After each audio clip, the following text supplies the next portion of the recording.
How to make a Negro Christian.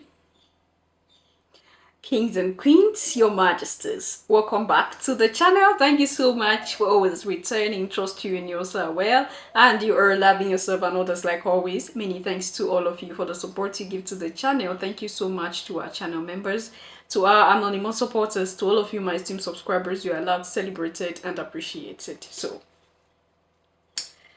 how to make a Negro Christian. And why is it important to make a black man a Christian? Hey, many of you obviously will not like this because you've sent me emails, you sent me messages. Oh, we love what you do. You will go far, but don't talk about Christianity.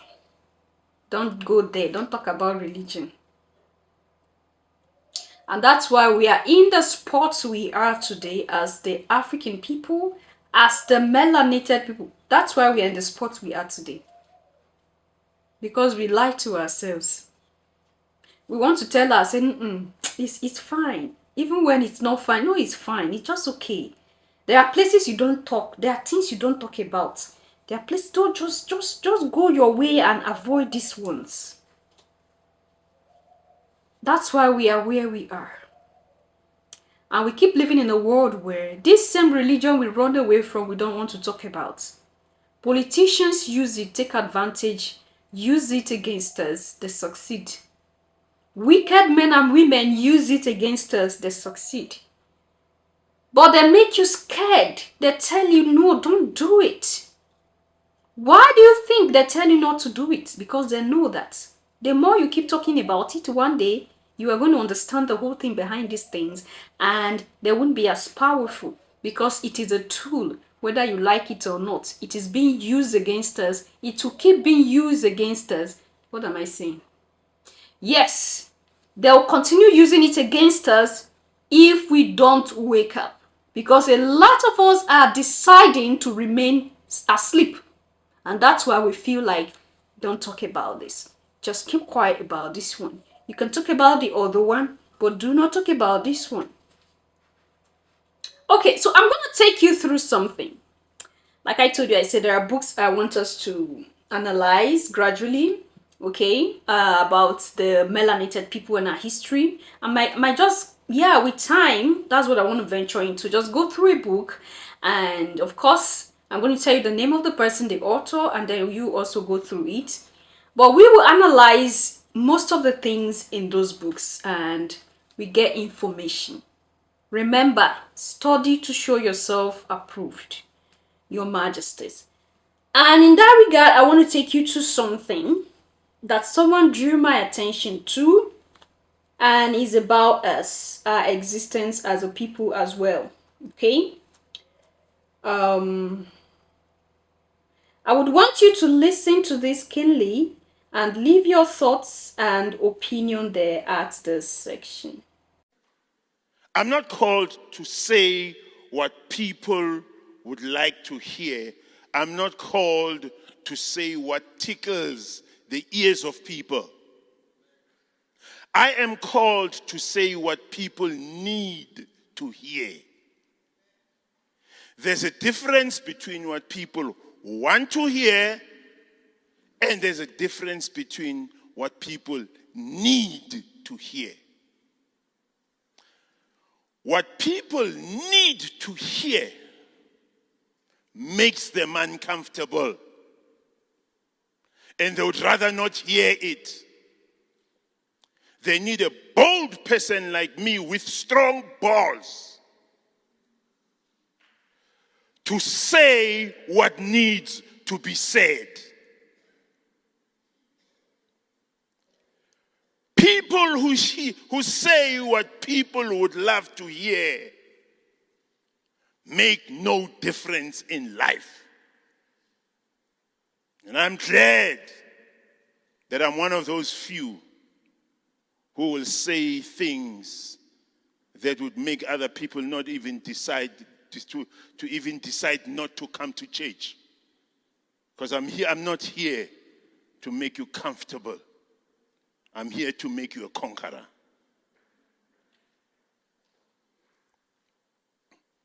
I'm finishing reading this book here.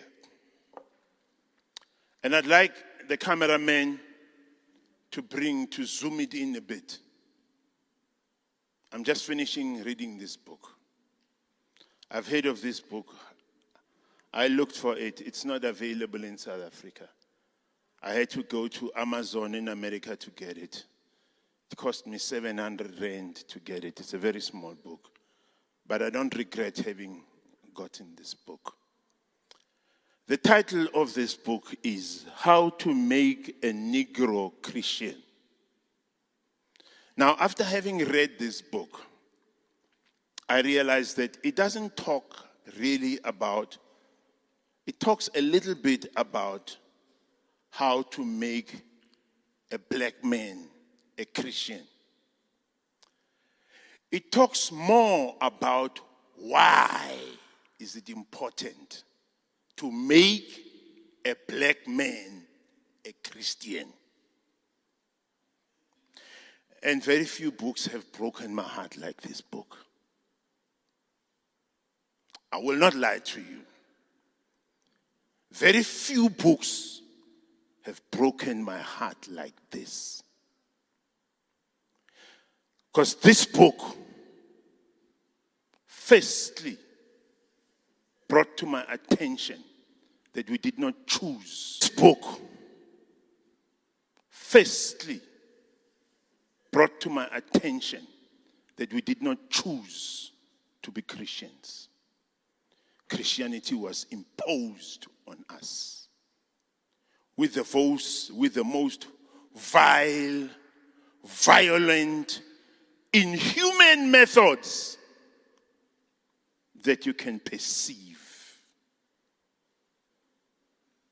I'm not one who runs away from such information. I go for it. I look at it straight in the eye and I deal with it.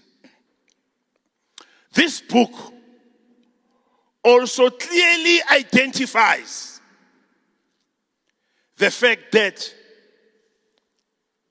for black people to become Christians, it was more for the advantage of white people than it was for the advantage of black people. It served the best interest of white people for me to be a Christian than it does serve my interest. Another point, it talks about this guy called Dr. Reverend Charles Colcock Jones. Dr. Charles Colcock Jones was a slave master who had plantations, about 6, 7 plantations. And in each plantation, there were slaves. There were black slaves. Now, in the north, at that time, black people were not even allowed to worship God. Black people were not even allowed to be exposed to the message of Christianity. Because these were savages. These were animals. Now, this Colcock Jones was one of the first people who gathered the people in his plantations, black people, and started sharing the message of Jesus. And there were a lot of slave insurrections, meaning black people who were slaves would wake up in the middle of the night, kill all the white people that were in the plantations, burn their houses, and run away. They knew they would be caught, they would be killed. It didn't matter to them. There are more than 400 slave insurrections that are recorded in America. This is the guy who started saying, let me gather black people and let me teach them about Jesus. Let me teach them about the gospel. And he realized this. The more he taught them the Bible, the more he taught them the Bible, the more tamed, the more docile, the more diluted they became. The more he taught them the gospel, the more humble they became. The more he taught them the gospel, the more a threat, the less a threat they became to white people. And he's one of the few people who never had a slave insurrection in his plantations. Now he took it upon himself to teach white people and said, do not be afraid to teach black people the message of Christianity, because it makes them less militant, it makes them docile, it makes them humble, it makes them controllable. And he went around the whole of the South and he taught them the message. And he taught them the importance of bringing people who are black people to come and listen to the message of Christianity. Now, during those days, black people were not allowed to read. They were not allowed to write. So what he said to them was, give them oral instruction. Said to them was, give them oral instruction. So it was only oral instruction. Came across one sentence. Even if you didn't hear anything I said, I want you to listen to this. This statement broke my heart. It says on page 74, it is certain that the salvation of one soul will more than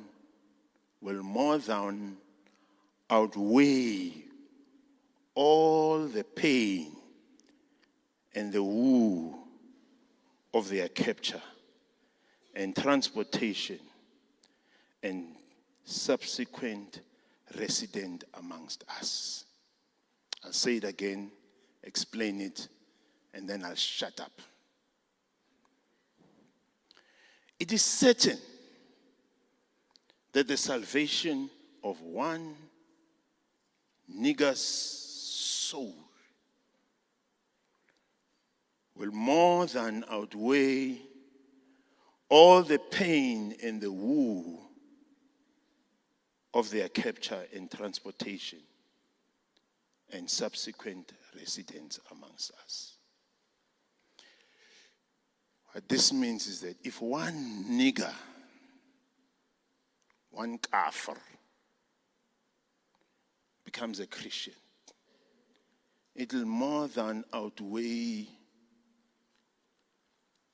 the 30 million plus people that we kidnapped in their homes, in their countries, put them on the deck of the ship under the most inhuman conditions, where more than half of them died en route. And we got there in America. We enslaved them. We raped them. We lynched them. We whipped them. We treated them like nobodies. It says the salvation of one nigger will more than outweigh the pain of more than 30 million people. Where you trivialize our experience to that extent.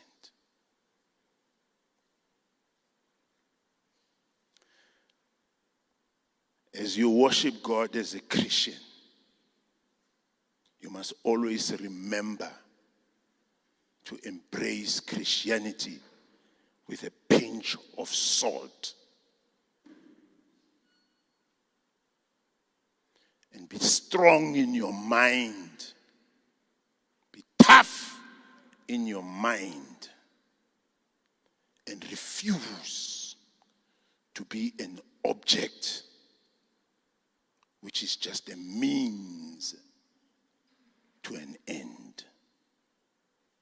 I'll talk about other aspects of this book again next week. I'm angry. I'm furious. I'm furious at the way white people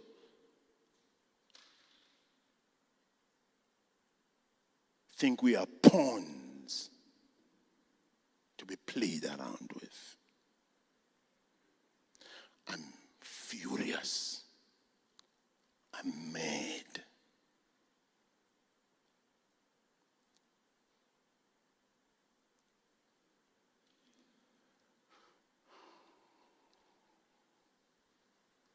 One day,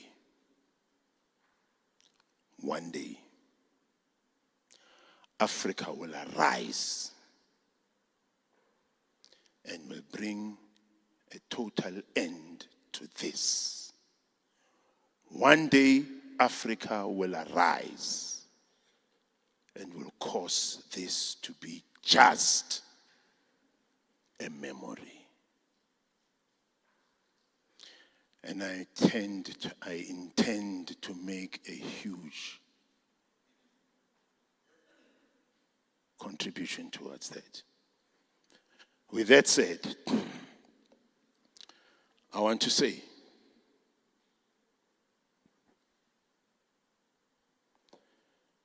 I am undeniably, intentionally, deliberately, and unapologetically an African.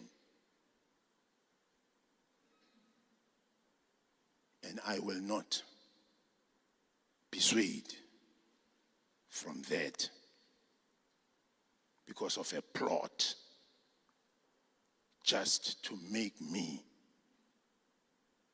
subservient